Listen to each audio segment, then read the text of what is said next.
There are 3 steps to writing effectively. First, consider your audience. Next, prioritize your information. And finally, reread and revise.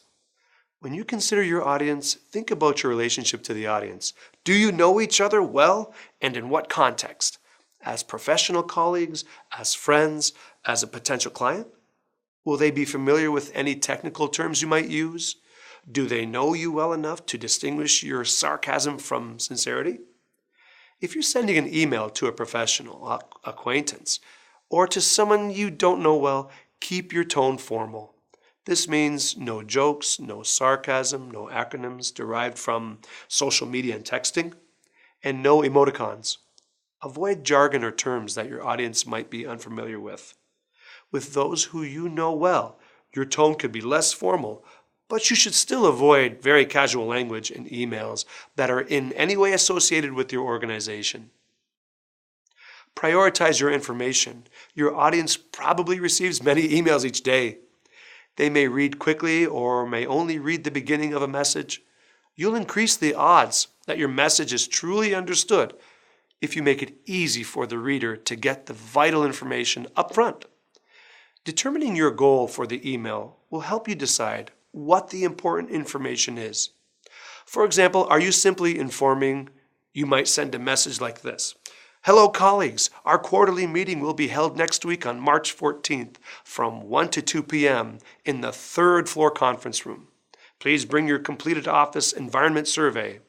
Thanks to those who are on the Continuous Improvement Committee for organizing this initiative. But if you're trying to persuade your reader, you might write an email this way. Hello colleagues, please complete your office environment survey by the end of this week.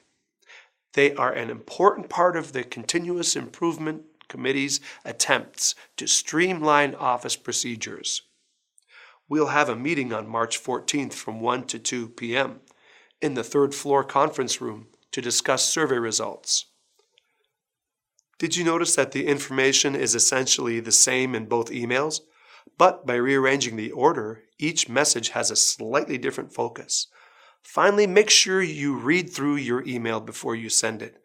You probably already know the importance of correcting typos and errors because they can lead a reader to make incorrect assumptions about you.